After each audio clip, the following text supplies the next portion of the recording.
کون سے پیر صاحب؟ نصیب الرحمان صاحب بیٹھے ہیں، یار آپ بیٹھ کے ہمیں صرف پیر احسان نصیب الرحمان صاحب نہیں لگتے، بیٹھ کے سارے کو موبائل نصیب تھے الرحمان صاحب ہی پیر نصیب الرحمان صاحب کھڑے لگتے ہو ہیں۔ کے نہیں پڑھا سکتے آپ تو بیٹھ کے پھر اپنے چلے جائیں صاحب جی کا اعلان کرنے لگا تھا بیٹھ سکتے بیٹھ کے بدلی پیچھے ہو چلے گئی۔ جائیں اس وقت آپ تشریف رکھیں، ادب سے ٹائم سب کے پاس تشریف موبائل رکھیں ادب سے۔ ناظر چاہیں گے میں پیر طریقت اتحاد امت کی عظیم دائی اہل سنت اور علماء و مشائخ کی محبتوں کا مرکز نقیب ملت اسلامیہ نقیب المشائخ حضرت قبلہ پیر محمد نقیب الرحمان نقشبندی مجددی سجادہ نشین آستانہ عالیہ عیدگاہ شریف آپ کو محکمہ اوقاف پنجاب کی جانب سے خوش آمدید کہتے ہوئے بارگاہ گنج بخش کی حاضری پر مبارکباد پیش کرتا ہوں، کیونکہ صاحب جی کا اعلان تو میں کر ہی چکا تھا۔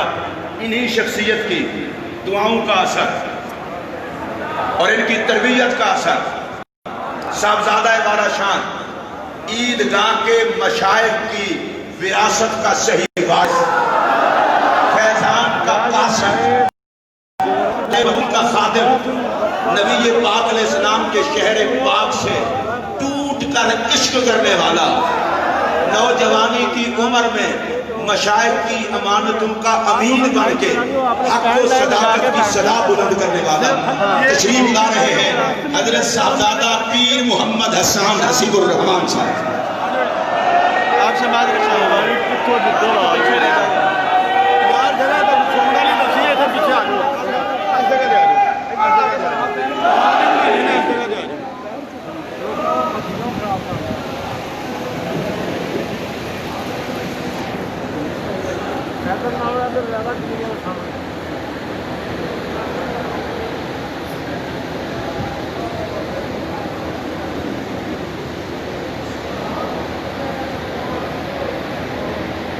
الحمد لله رب العالمين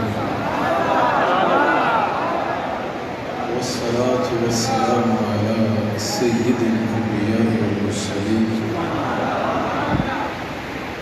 أما بعد فقد قال الله تبارك وتعالى في القرآن الكريم أعوذ بالله من الشيطان الرجيم بسم الله الرحمن الرحيم قل إن كنتم تحبون الله فاتبعوني يحببكم الله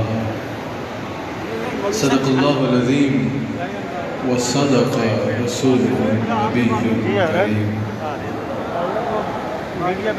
سچا ہمارا مالک اور سچا ہمارا خالق کہ سوا اس واحد یکتا کہ کوئی عبادت کے لائق نہیں، اور سچا اس کے پیارے حبیب صلی اللہ علیہ وآلہ وسلم کہ جن کے غلام صادق اللہ کے ولی کامل حضور علیہ السلام کی آل کے شہزادے حضرت سیدہ کائنات مالکہ کائنات زوج بطول حضرت سیدہ کائنات سیدہ زہرہ بطول حضرت سیدہ فاطمہ الزہرا سلام علیہا کی آل کے عظیم شہزادے حضرت دادا علی حجویری رحمت اللہ تعالیٰ علیہ کے مزار پاک پہ میں اور آپ حاضر ہیں۔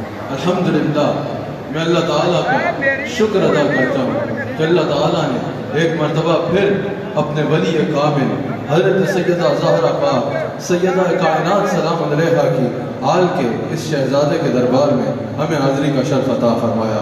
میں جب بھی یہاں حاضر ہوتا ہوں میں یہی کہتا ہوں یہاں ہم پیر بن کے نہیں آتے بلکہ داتا صاحب کے فقیر بن کے آتے ہیں، یہاں خطاب کے لیے نہیں آتے بلکہ حضرت داتا صاحب کی بارگاہ میں حاضری لگانے کے لیے اور اپنی غلامانہ عقیدتوں کے اظہار کے لیے آتے ہیں۔ اللہ تعالیٰ ہم سب کی حضرت داتا صاحب کی بارگاہ میں یہ حاضری قبول فرمائے۔ میرے مرشد کریم تشریف فرما ہے، حضرت علامہ مفتی رمضان سالوی صاحب تشریف فرما ہے، حضرت اقبال چشتی صاحب تشریف فرما ہے، مفتی اقبال چشتی صاحب تشریف فرما ہے، کئی علماء اکرام تشریف فرما ہے۔ اللہ تعالی ہم سب کا یہاں آنا قبول فرمائے۔ میں نے چند منٹ میں جو ٹائم مجھے ارشاد فرمایا اسی میں اپنی بات کو ختم کرنا ہے۔ آپ سب کی توجہ درکار ہے۔ مجھے جو میرا موضوع لکھا ہے وہ عشق رسول صلی اللہ علیہ وآلہ وسلم ہے، میں نے اسی پر بات کرنی ہے۔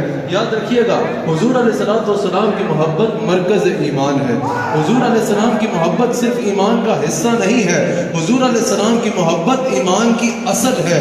حصہ وہ ہوتا ہے جو موجود ہو تو انسان کامل ہوتا ہے، نہ ہو تو انسان ایمان والا ضرور ہوتا ہے، ایمان والا ہوتا ہے لیکن کامل نہیں ہوتا۔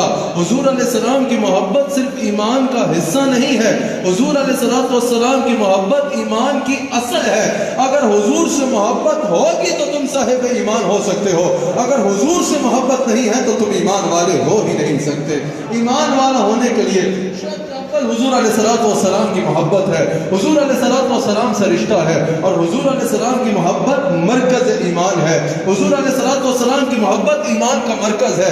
اب اگر حضور علیہ السلام سے محبت کرنا چاہتے ہو، حضور علیہ السلام سے پیار کرنا چاہتے ہو تو طریقہ کیا ہے، کس طرح کرنا ہے، کس حد تک کرنا ہے؟ اللہ کریم نے قرآن کریم میں بیان فرمایا، اللہ کریم نے قرآن کریم میں فرمایا، اے میرے حبیب علیہ السلام، اے میرے حبیب علیہ السلام کے صحابہ اگر وہ ایمان لائیں میرے حبیب علیہ السلام کو اس طرح جس طرح ہے میرے حبیب کے صحابہ تم ایمان لائے تب وہ ہدایت یافتہ لوگوں میں شامل ہو سکتے ہیں۔ اللہ نے عشق رسول کے لیے، ایمان کے لیے صحابہ کو ایمان کا معیار بنا دیا کہ اگر کوئی رسول اللہ سے محبت کرنا چاہتا ہے، اگر کوئی صاحب ایمان ہونا چاہتا ہے تو حضور علیہ السلام سے اس طرح محبت کرے جس طرح صحابہ نے محبت کی، حضور علیہ السلام پر اس طرح ایمان رکھے جس طرح صحابہ نے ایمان رکھا، حضور علیہ السلام کو اس طرح چاہے جس طرح حضور علیہ السلام کے صحابہ نے چاہا۔ اب بہت آسان ہے، اگر دیکھنا ہو کہ حضور علیہ السلام سے محبت کیسے کرنی ہے تو دیکھو صحابہ اکرام نے حضور سے کیسے محبت کی۔ صحابہ حضور کو صرف مخبر جتنا نہیں مانتے تھے، صحابہ صرف حضور کو اس لیے محبت نہیں کرتے تھے کہ بس پیغام دینا ہے اور انہیں پیغام پہ عمل کرنا ہے، نہیں، حضور علیہ السلام کا پیغام پہ عمل کرنا سب سے ضروری ہے، لیکن صحابہ اپنے ایمان کا مرکز حضور علیہ السلام کا مانا کرتے تھے۔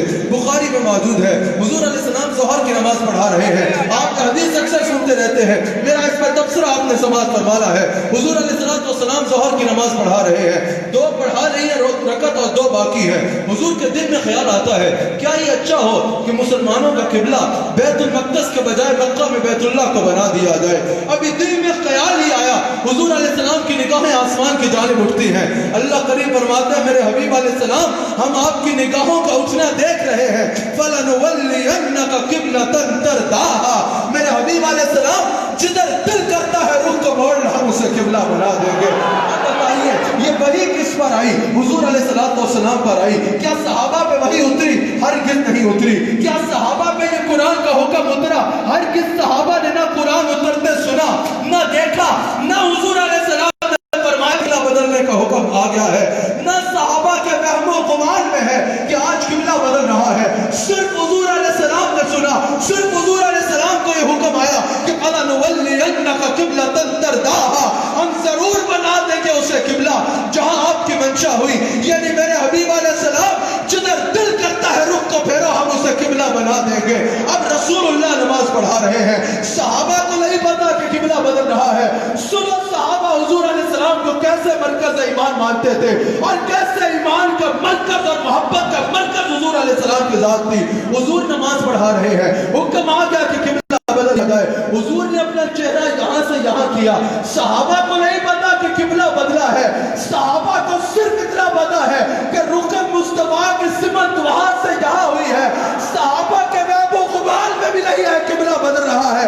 حضور کا رخ ادھر ہوا، صحابہ کا رخ ادھر ہو گیا، حضور کا رخ اس جانب ہوا، صحابہ کا رخ اس جانب ہوا، حضور دوسری طرف رخ کر کے چل پڑے، صحابہ حضور کے پیچھے پیچھے چل پڑے۔ میں نے عالم تصور میں جاننا چاہا، اور صحابہ نماز لیتی ہے، اللہ کی عبادت کر رہے ہو یا نماز سے سلام پھیرو یا حضور تو جا رہے ہیں تم تو قبلے کی طرف رخ کرو۔ صحابہ کا جواب یہی سمجھ میں آتا ہے جس جگہ وہ نظر نہیں آتے ہم وہ رستہ ہی چھوڑ دیں۔ حضور کا رخ وہاں، صحابہ کا رخ وہاں ہوئے، حضور نے دوسری جانب رخ کر کے 2 رکعت پڑھی، صحابہ نے دوسری جانب رخ کر کے باقی پڑھی۔ اللہ کریم پھر قرآن میں فرماتا ہے میرے حبیب علیہ السلام سورہ بقرہ میں قبلے بنانے کا مقصد یہ تھا قبلہ بنانے کا۔ ہم دیکھیں کون رسول کی اطاعت کرتا ہے اور کون ان پہ قدم پھر جاتا ہے۔ ہر صحابی نے ثابت کیا گویا کہ عبادت کا مرکز کعبہ ہے لیکن محبت اور ایمان کا مرکز سیدہ فاطمہ کا بعد، ایمان کا اور محبت کا مرکز حضور علیہ السلام کی ذات ہے۔ یاد رکھیے گا مسلمانوں کی جو طاقت ہے نا وہ عشق مصطفیٰ علیہ السلام میں ہے، مسلمانوں کی طاقت حضور علیہ السلام کی محبت میں ہے. اگر کفر کے دل میں مسلمانوں کا رعب اور دبدبا آیا تو وہ عشق مصطفیٰ علیہ السلام سے آیا, وہ اس بات سے آیا کہ حضور علیہ السلام کے غلام اپنے آقا علیہ السلام سے ٹوٹ کے محبت کرتے ہیں. اور کفر کی سازش کا علامہ اقبال نے بھی ذکر کیا ہے, یہ ماں کا کش جو موت سے ڈرتا نہیں ذرا, روح محمدی اس کے بدن سے نکال لو. علامہ اقبال نے بتایا کہ کفر کی تحقیق کے بعد ان کو یہ سمجھ لگی کہ اگر مسلمانوں کی طاقت ہے تو عشق مصطفیٰ میں ہے. عروہ بن مسعود جب حضور علیہ السلام کی بارگاہ میں آئے تو پار مکہ کے سفیر بن کے آئے, ڈائلاگ کے لیے آئے. جب واپس گئے نا تو جا کے وہاں جا ان کو جمع کر کے فرماتے ہیں کہ بھول جاؤ تم رسول اللہ کے غلاموں کا مقابلہ نہیں کر سکتے. انہوں نے پوچھا ہم نے تمہیں سفیر بنا کے بھیجا تھا, تم ان کے دانت خواہ بن کے واپس آ گئے ہو. ایسا بھی کیا دیکھ لیا کہ کہہ رہے ہو کہ تم ان کا مقابلہ نہیں کر سکتے؟ کیا دیکھ کے آئے ہو؟ کیا بہت بڑی فوج ہے؟ کیا بہت ہتھیار ہے؟ ایسا کیا دیکھ کے آئے ہو؟ کہا میں بڑے بڑے بادشاہوں کے دربار میں گیا ہوں, بڑے بڑے بادشاہ بھی دیکھے ہیں اور بڑے بڑے دربار بھی دیکھے ہیں. خدا کی قسم جو محبت رسول اللہ کے غلام اپنے آقا سے کرتے ہیں کسی بادشاہ کے پاس ایسے غلام نہیں. اور میں آج دنیا والوں سے کہنا چاہتا ہوں, تم نے وہ دور تو نہیں دیکھا نا, آج بھی رسول اللہ کی آل کا ایک شہزادہ, اولیاء کا تاجدار, اولیاء کا بادشاہ, نقشبندی ہو, چشتی ہو, سہروردی ہو, قادری ہو, آج کے دور کے سب اولیاء جس کی دربار کی خاک کو اپنی دستاروں میں رکھتے ہیں. سیدنا داتا علی حجویری کو دیکھ لو, خدا کی قسم آج کسی بادشاہ کے دربار میں دیکھ لو, کسی بادشاہ سے وہ محبت نہیں ہوتی جو داتا علی حجویری سے ہوتی ہے. کسی دربار میں قارون کے خزانے بھی لوٹائے جا رہے ہو, دیوالوں کی ایسی قطار نہیں رکھتی جو داتا علی حجویری کے دربار میں رکھتی ہے. خدا کی قسم تلوار سے لوگوں کے سروں پہ حکومت کی جا سکتی ہے, اگر دلوں پہ کوئی حکومت کرتا ہے تو داتا علی حجویری کرتا ہے. بڑی بڑی کرسیاں آتی ہیں, کوئی 5 سال تو کوئی 4 سال. داتا کی کرسی دیکھو نا, 900 سال سے عرصہ گزر گیا, قائم ہے اور قیامت تک قائم ہے. دل کی ہے, اصل تاجدار یہ ہے جن کی بارگاہ میں فرشتے بھی سلامی پیش کرتے ہیں. کہا میں نے ایسا منظر کہیں نہیں دیکھا. کہا عروہ بن مسعود 2 منٹ میں, میں 1 منٹ میں بات کو ختم کر رہا ہے, نبی کی تو اذان ہو جائے گی. کہا کہ ایسا کیا دیکھ کے آئے ہو؟ کہا میں نے دیکھا حضور نے لعاب پھینکا نا, صحابہ نے اس کو زمین پہ نہیں گرنے دیا, لے کے چاٹ لیا. حضور نے بال کٹوائے, ایک منہ مبارک بھی زمین پہ نہیں گرا. کوئی دستار میں سی رہا ہے, کوئی سینے پہ لگ رہا ہے. حضور نے وضو کیا نا, زمین حسرت بھری نگاہوں سے دیکھتی رہ گئی, ایک قطرہ بھی زمین پہ نہیں گرا. صحابہ نے حاصل کر کے چہروں پہ مل لیا. میری آخری بات یہ ہے, یہاں سے تو پتا چلا کہ عشق مصطفیٰ وہ طاقت ہے جس سے کفر ہمیشہ لڑتا رہا ہے, جس کی وجہ سے کفر کا دل میں اسلام کا رعب ہے. آخری بات یہ کرنا چاہتا ہوں, مجھ سے پہلے میلاد مصطفیٰ کی بات ہوئی, ہم داتا دربار پہ آ کے چادر چڑھائے, لوگ پوچھتے ہیں قرآن میں کہاں لکھا ہے ایسا کرو. ہم میلاد منائے, لوگ پوچھتے ہیں قرآن میں کہاں لکھا ہے ایسا کرو. ہم میلاد کا جلسہ سجائے, لوگ پوچھتے ہیں قرآن میں کہاں لکھا ہے کہ یہ جلسہ سجاؤ. میں پوچھتا ہوں ہم سے تو پوچھ رہے ہو, صحابہ سے پوچھو نا, رسول کا تھوک چاٹ رہے ہو, کس آیت میں لکھا ہے کہ ایسا کرو. رسول کے وضو کا پانی پی رہے ہو, کس آیت میں لکھا ہے ایسا کرو. پتا چلا عشق کی عبارت صرف کتاب میں ہی نہیں بلکہ عاشقوں کے سینوں پہ لکھی جاتی ہے. اللہ تعالیٰ اس دربار میں آنے والوں کے سب کی جھولی یا سیدی یا رسول اللہ وعلی